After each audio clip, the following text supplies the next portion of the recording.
Hey, hi, hello, welcome or welcome back to Lost in Prose, where we talk about all things bookish. And in today's video, I have a list of chonky books that I think you should read. So let's begin. Honestly, sometimes thick and chunky books are the only therapy you need because sometimes you don't want a story to finish and you just want more of it. So some chunky books really do a good job at not making you feel bored with them and just not making you feel as if they're going on and on and on. And I think that's really comforting when it comes to chunky books. Now, these are the few that I have read that are actually pretty good because there are a lot that I've read but are kind of, boring. But I think this one but I think these ones are quite, nice and worth your time. So I hope one of them, or at least a few of them, could make a way to your list. So let's begin with the first one, which is a light-hearted rom-com, Sophie Kinsella's Can You Keep a Secret? I am such a Sophie Kinsella fan. After reading only one book, see, I do have another book by her as well, but I haven't read it yet. I loved this book so much. I've also no, I haven't read watched the movie. This book does have a movie though. This book doesn't make you feel as if it's going on and on, even though it is chunky. But also the dimension is small, so it kind of balances it out somehow. But anyway, anything above 300 pages for me is chunky.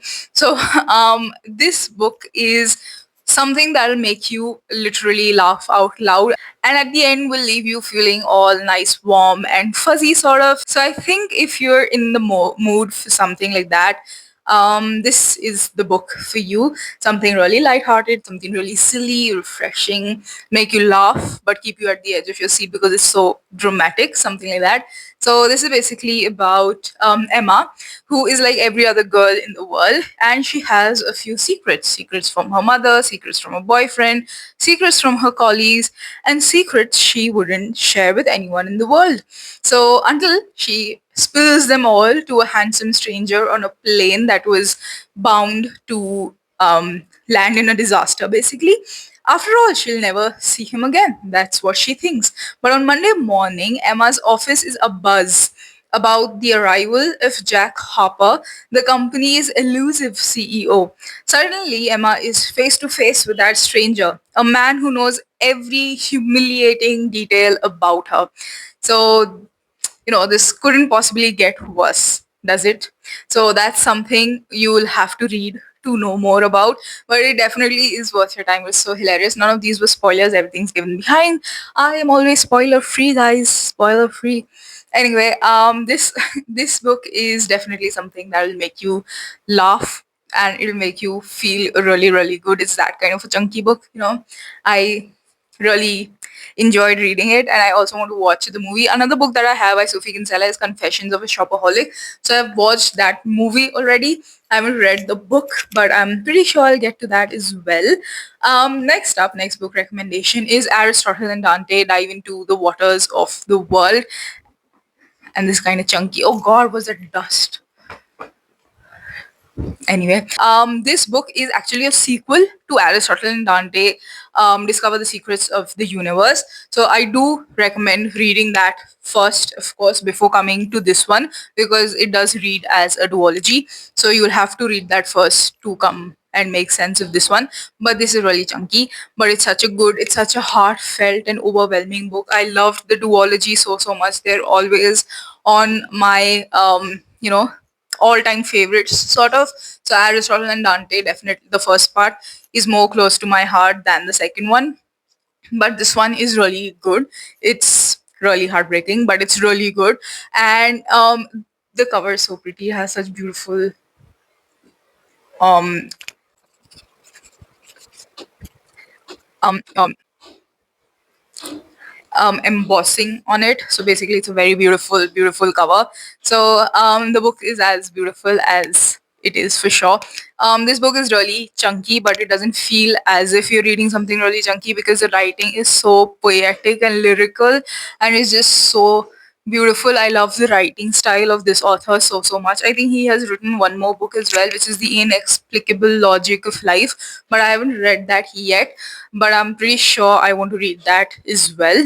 But this one is so good. This is basically about two teenage boys who are completely different and are polar opposites, Ari and Dante.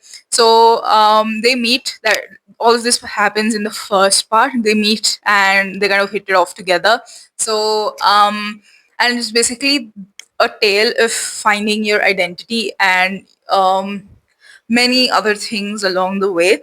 So, Dante is basically whatever Ari isn't. So that is where the first book takes us. The second one is about Ari spending his life hiding who he really is, staying silent and invisible, but something in him cracked open when he met Dante last summer, and now he can't go back. So that is again about the first book. Now, together, the boys are determined to make themselves seen and heard in a world that challenges their very existence. And that's where I'll leave you at. I'm not going to say the next line, even though it isn't a spoiler, but I won't tell you anything about it. But yes, I do hope that you do read it. And um, many people, after saying that I like this book, many people have recommended that I should read They Both Die at the End as well by Adam Silvera. But I haven't read that yet, even though I do have a copy of the book. I'll make sure I'll try to reread it soon. So maybe next read must be that. I don't know. I'm reading Jane Eyre right now. Maybe till the time I put up the video, it may be over already, but I'm not sure. I'm going to do a September and August wrap up in one video because I didn't read much in August, so I was thinking of doing it together. So yeah, stay tuned. Anyway, I don't know why. How did that topic reach there? I don't know. But this book is definitely worth your time. It will make you feel all the emotions that ever existed and will at the end leave you teary eyed because that's where it left me.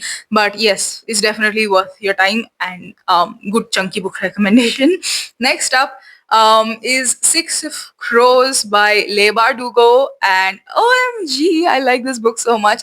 I can't wait to dive into Crooked Kingdom. Every time I recommend this book, I always remember that I haven't read the sequel. Wah, wah, wah.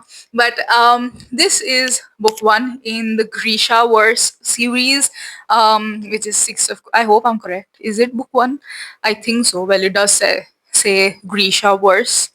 I don't think there are many series that are part of the Grisha Verse. I think the Shadow and Bone trilogy also. So I haven't read any of that. I'm just reading. I've only read Six of Crows, and after that, I only look forward to reading Crooked Kingdom. But Leigh Bardugo's writing style will definitely make you feel lost in the first at least 50 pages. You will be questioning your entire existence and all the knowledge about the language that you ever had. You'll be thinking that maybe I have learned no English in the past 20 years of my life, and maybe, it just isn't worth it. But when the 80th page hits, you start to understand what's actually happening. And maybe many people do give up on Leigh Bardugo because that's the first 50 pages do not get them hooked. So I would recommend that you have some patience while reading this. This little disclaimer: do have some patience while reading this because it definitely is worth it in the end, because it's so gripping. I'm like, what just happened? It was actually very nice. And this comes in the fantasy genre, of course. This list has a mix of everything. So this is up from like the fantasy genre, and it's really, really good. But it does take some patience to get into. It's basically about criminal prodigy Kaz Brecker, who has been offered a chance at a deadly heist, that is, break into the Ice Court, a military stronghold that has never been breached, and retrieve a hostage whose knowledge could change Grisha magic forever. Now, to succeed would mean riches beyond Kaz's wildest dreams, but he can't pull it off alone. So he has a convict with a thirst for revenge, a sharpshooter who can't walk away from a wager, a runaway with a privileged past, a spy known as the Wraith, a heartrender using her magic to survive the slums, a thief with a gift for unlikely escapes. So six dangerous outcasts, one impossible heist, and together they might just be unstoppable if they don't kill each other first. So this is where the book is, leaving you at. And honestly, it ended at such a cliffhanger that I definitely wanted to pick up the next book, but I just haven't got myself around to buying Crooked Kingdom. And also the fact that I'll have to prepare myself mentally to dive into Leigh Bardugo's writing style again. So maybe that's not for me, like the intellectually weak person that I am. But I'll definitely get around reading it because I definitely loved this one so much that I want to know. I want some closure, guys. So that's why. Next up is Fangirl by Rainbow Rowell. Rowell. Rainbow Rowell. Yes, I think that's better. Fangirl by Rainbow Rowell. This book is so cute. I remember reading it way back, and I really want to read it again. I remember feeling so warm and fuzzy when I read it, and when you smile stupidly because of how cute a book is or how cute a movie is. Like I was smiling stupidly at the screen when I watched 10 Things I Hate About You in an aeroplane, and I did not know that that's how it will turn out to be. So I looked really silly smiling at a screen. But anyway, this book will leave you smiling that way as well when it's so warm, fuzzy, and cute. And it doesn't feel as if it's chunky again, all because of its writing style. I think I really like Rainbow Rowell's writing style. I have also read Scattered Showers by her, which is a beautiful book in appearance as well. Um, and that book is basically a collection of short stories, but would recommend this more because it felt more comprehensive rather than it being excerpts from other books of hers or like short stories in all. So this is basically about two sisters who are identical twins, Kath and Ren, and until recently they did absolutely everything together. Now they're off to university, and Ren's decided that she doesn't want to be one half of a pair anymore. She wants to dance, meet boys, go to parties, and let loose. It's not so easy for Kath. Maybe because I also relate to Kath as a character so much that is why I like the book a little bit more. She would rather bury herself in the fan fiction she writes. So if someone definitely loves, fan fiction and stuff like that, this book explores a lot of it. So I think you'll really love reading that as well. She writes where there's romance far more intense than anything she's experienced in real life. Relatable.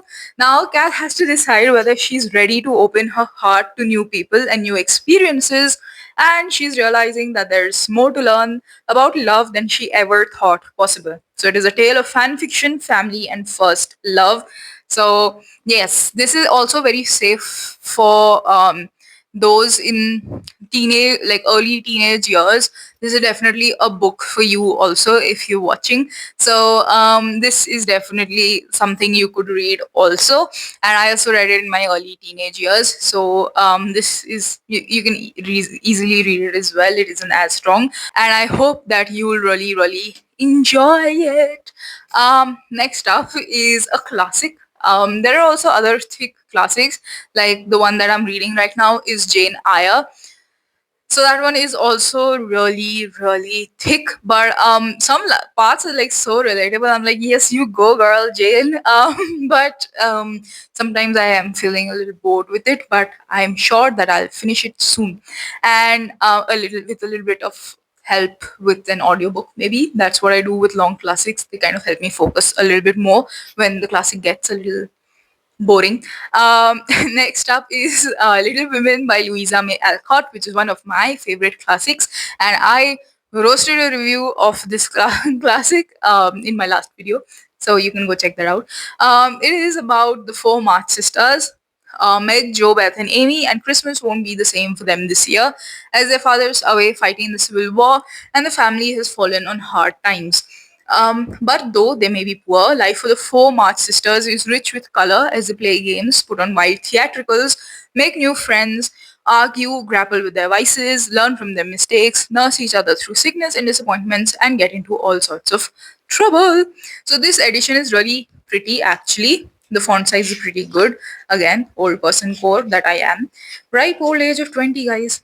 And it also has like a character glossary and what does that word mean um part at the end, and a little bit of, yes, this is what I was looking for, which of the four March girls do you resemble to resemble with the most. So this is also really fun. I kind of really like this edition. You can buy it through the affiliate link below. That's where I bought it from as well. It definitely again requires patience, but honestly, it's a pretty good book and it will leave you feeling comforted. But there are also three other books in which this book continues, which is Little Men, Good Wives, and one more, I think. So I haven't read those. Honestly, I couldn't. After reading so much of this, I decided that I don't want to read that also.